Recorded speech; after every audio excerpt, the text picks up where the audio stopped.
from this tiny little studio on this tiny little Greek island.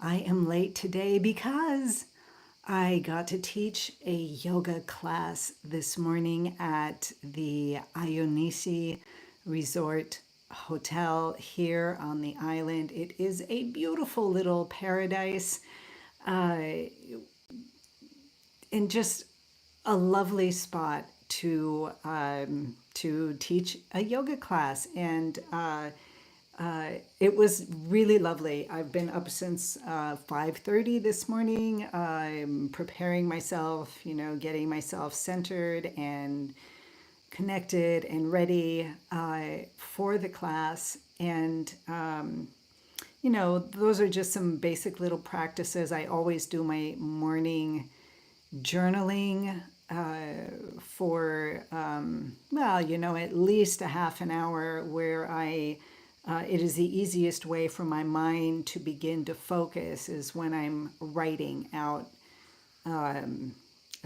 my thoughts, my intentions, my hopes for the day, the things that I am shooting for, and whether they happen or not doesn't matter. The practice is what matters. And it was really a beautiful little yoga class, mostly beginners. So I hope I was slow enough, being attentive to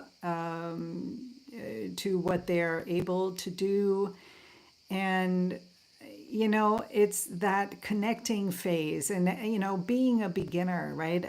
A beginner in anything. It's not about doing things perfectly. It's not about touching the floor or looking good when you're doing the asana, and it has nothing to do with that. It's about connecting to yourself, to your inner self. I'm gonna put this back. I'm kind of close, like in your face. So I was just aware of that, and how, I don't know, because everything is painting on my canvas. You're on a yoga mat, and the yoga mat is your canvas for that moment. And what you choose to put on there, the brush strokes and the colors and the composition, how you choose to put it together, matters for that moment. And it matters that you don't try too hard, that you don't try to be like some other yoga teacher or yoga student next to you, that you don't try to be like this painter or that painter, but that you let all of those tendencies, those tendrils that go out into the outer world, and bring them back into your center space, so that you are in that creative pathway, right? That you are connected to your inhale and your exhale.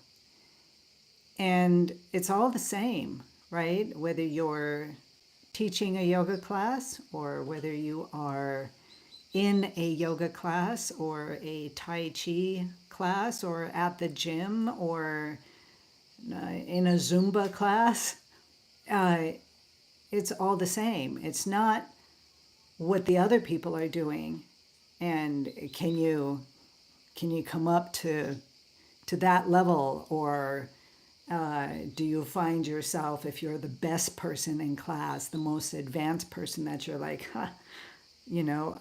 letting your ego having a little bite of your success, and comparing yourself with others, whether that's that I'm in a better place than you are, or that you are in a better place than I am. And that comparison, it's what I love about yoga, is that it is me on the mat, on that blank canvas, me coming connected with who I am today in this moment on that blank canvas on my mat, and what will I create today in this hour at this moment. Who will I be? Not in comparison to the other people that are next to me, but coming inwards, connecting. And it is what I use yoga a lot for my own personal understanding of what I'm doing in my studio, because it is about connecting. It's about coming into yourself, into this creative energy, into this creative pathway, into understanding the fullness of it, the fullness of your creativity. It's huge. It's greater than you can possibly imagine. None of us can imagine, can grasp the depth of how big it is. And it expresses itself in many, many different ways, shapes, and forms. Whether you're an artist or a yoga student or, I don't know, running a marathon, it's all the same. The creative realm, the creative energy, the connection, that coming inward in order to expand outward is it. And when you're connected with that, then you are able to, I think you're then able to live in a greater state of presence, and when I'm in my studio, of course, I'm not always in a state of presence. I'm not all zen and everything. Sometimes I can be flustered and all over the place and angry and, listening to some podcast or something and I'm not connecting with my painting at all. But there are times when I need to understand what's going on, and find what needs to happen next on this painting, that I will come into that inner place and with a balance point at my heart, at the heart chakra, right? It's the balance point between what I am doing physically, what I am actually doing, mixing colors, painting my canvas, creating what I'm creating, and what's going on up here in the abstract areas of how do I feel about this? Can I connect to what needs to happen next? Can I hold space for this creative energy coming through me? Can I do that? And if I can do that, can I connect it all and open it and have this full spectrum of an experience in my studio while I am painting? That's why yoga and painting are so very closely related. But I like to say that cooking dinner and yoga and painting are also deeply related. I would like to say that being a truck driver and starting your day, getting in your truck, checking the engine, getting the preparation done is also the same as a yoga class, as coming into your studio and painting. It's all the same thing. It doesn't matter what you're doing. Are you a teacher in a kindergarten, coming into the class, preparing, putting it together, the ideas that you would like to implement, which you would like to pull out into the students on that day, and connecting with that and then making it happen is the same as painting, as a yoga practice, as a truck driver, as a mom, as cleaning the bathroom. It's all the same process. And, I think because before I got into painting, I was always doing yoga, always teaching yoga. And so it was a very, very strong part of my development. And I use it quite a bit, even if I'm not practicing the asanas, because yoga is not the asanas. It's not. It's this. It's coming to your center. It's connecting with your breath. So if I ever need to refocus and reconnect, 3 breaths will get me there. And 3 conscious breaths, and I am.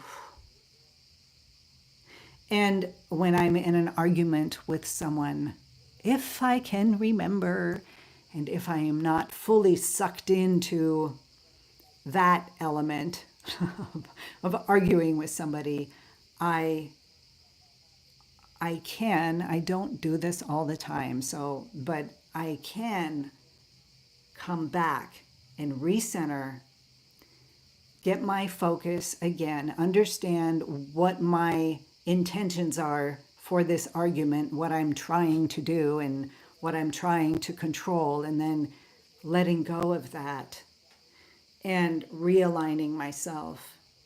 And that almost always disperses the angry energy of an argument. And it may not fix things and everything is all lovey-dovey, but it disperses that angry energy, and it comes to a level of something that you can work with. So when you're in a painting and you're stuck somewhere and you're not quite sure what to do, take a few deep breaths and relax with it and see if your composition, your painting, will kind of talk back and just kind of say, this isn't working. And maybe your painting isn't going to say something specific. Oh my God, why did you paint the rock that way? You got to change that rock, right? It might be something about this area doesn't feel right. There's something I don't like, and you may not see it. And that's okay. But when you can at least get that information from your painting, then you can turn your painting upside down. You can look at it in a mirror, and maybe you will be able to focus on what's not working and what you're not liking in it even better. And if that doesn't work, just put the painting away for a while, a couple of days, pull it back out, test, look at it in the mirror, because you'll see the opposite of it, and you're able to see things easier that way, or upside down or on its side. Just change the whole perspective of it, and you will begin to see what that area is. Sometimes it takes a long time. Like I had a painting, a still life with an orange, a lime, and 2 lemons, and a vase. And I really liked what was going on, but there was something wrong. I couldn't figure out what it was. I did all the tricks. I did everything that I could think of, but I didn't just sit with it in a centered state, in a yoga state, a balance between these, more abstract areas and the physical realm, and just come balanced. I didn't do that. And so I didn't do yoga with that painting. I just kept trying to figure out what was wrong. And I was like, no, but it's fine, it's fine. And I wouldn't do anything to come to terms with what was bugging me about the painting, and I couldn't figure it out. So I just stopped and put it aside. And I put it aside for about a year. This is one of my rare paintings because I liked it. I liked the techniques. I liked what was happening. I loved the lighting. I loved the colors. I loved it. I loved it. What was wrong with this painting? About a year later, I was cleaning out my storage and found the painting and pulled it out.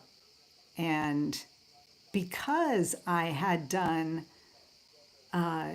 some practice and I was balanced and I was centered at that moment, as soon as I pulled it out, I was like, oh, that's what's wrong with it.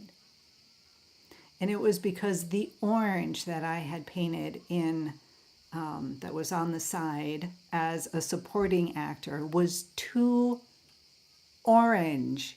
It was too much there. It was distracting. It was such a slight alteration. I just glazed over, toned down the orange, just like subtly moving it back, so subtly you could hardly tell, and it just, boom, fell together. So it was really beautiful doing this yoga class this morning. I hadn't actually taught a class. This was the first class that I taught this summer. It's July 1st. There will be others. But it was just really, really nice. And I'm hoping to give these young people the understanding, if nothing else, to first come into their own center space, into this inner world, and begin to explore that and begin to expand and begin to breathe and become present, so that when they go into their tiny little studios, no matter what they are doing. These were massage students, by the way. They came here to work with the hotel, massaging in the spa, and getting their degrees with that. So it was really beautiful watching them at the beginning of class, all and then at the end, how at the end of a yoga class, you're just centered. You're more present. So yoga in the tiny little studio. For those of you who do practice yoga, will know what I mean. It can be the same kind of connectedness, even if you're not doing any asanas, all right? Just coming in and breathing for a moment, centering yourself, and, a tiny moment of meditation to connect, to ground yourself, to be in your tiny little studio so that you can connect with your creation and you can communicate with what you are doing, with that creative energy that's flowing in you. And it's a beautiful, beautiful process. I'm wishing you all a beautiful day today. I'm going to get back to this painting here. And yesterday, by the way, I did a live color mixing, which is what I've still got all the stuff out here for it, webinar here on YouTube. So you can go check that on my channel. And it was basic, using the primary limited palette, just 3 colors plus white to mix anything that you could possibly need. and learning about your grays, and grays not being like black and white smushed together to make a gray. Not that kind of gray. No, the kind of grays that you are in all of this painting here so far, in all of my paintings. They are all grays. Everything is gray, and then that one up there, right? They're all various shades of gray, and gray meaning that they're just three of the primary colors mixed together in different quantities. If you have two colors mixed of the primaries, you have a secondary color. But then when you add a third color in, you begin to mix grays. And those are the colors that you will be using in your paintings. Because if you come at a painting with your primaries or with secondary colors, it's going to be a glaring painting. And so the grays are all those different shades in between the black and white, right? And all those areas. And you can create everything with that. So that's what I was talking about yesterday. If anybody's interested, if you're new to painting, or even if you're well on your painting path and you understand your colors well, it's always a great practice to come back to your primary palette, and it can be just any yellow, red, and blue. Just any yellow, red, and blue. Take them and mix them and see what you can come up with.